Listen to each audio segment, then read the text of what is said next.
নারায়ণগঞ্জের চাষড়া ২ নং ঢাকেশ্বরী এলাকার একটি টিনশেড বাসায় গ্যাস লাইন লিকেজ থেকে বিস্ফোরণের ঘটনা ঘটেছে। এতে নারী শিশুসহ দগ্ধ হয়েছেন ৮ জন।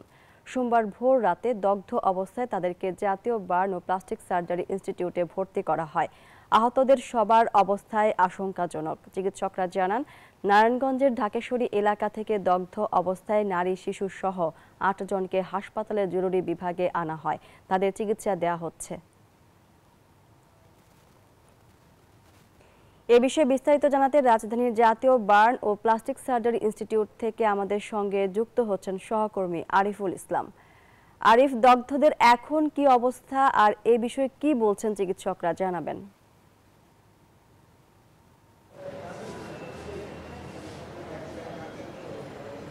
মানে ভোর ৪টার দিকে হচ্ছে যে দুই পরিবারের যে ৮ জন দগ্ধ হয়েছেন তাদেরকে জাতীয় বার্ন ইউনিটে হচ্ছে ভর্তি করা হয়েছে। ভর্তি করানোর পরে ডাক্তার চিকিৎসা শুরু করেছেন। এরপর হচ্ছে ডাক্তারদের পক্ষ থেকে আমাদের জানানো হয়েছে এখান থেকে হচ্ছে ৬ জনের অবস্থা হচ্ছে আশঙ্কাজনক। এর মধ্যে হচ্ছে ৩ জন শিশু রয়েছে। শিশুদের মধ্যে ২ জন হচ্ছে, একজনের ৭%, আরেকজনের হচ্ছে ৩%। এই ২ জন শিশু হচ্ছে আশঙ্কা মুক্ত রয়েছে। আর হচ্ছে বাকি যে প্রাপ্তবয়স্ক যারা রয়েছেন এর মধ্যে ৬ জনের অবস্থা কিন্তু আশঙ্কাজনক। এর মধ্যে হান্নান নামে ৫০ বছর একজন বয়স একজন রয়েছে, তার হচ্ছে ৪৫% পুড়ে গিয়েছে। আর এর বাইরে হচ্ছে অন্যান্য যারা রয়েছেন তারা কেউ ৩৫%, কারো ৪০%, কারো ৩৮%, এই ধরনের বিভিন্ন শ্রেণী বিন্যাস করে কিন্তু তারা তাদের অংশ বিভিন্ন শরীরে বিভিন্ন অংশ পুড়ে গিয়েছে।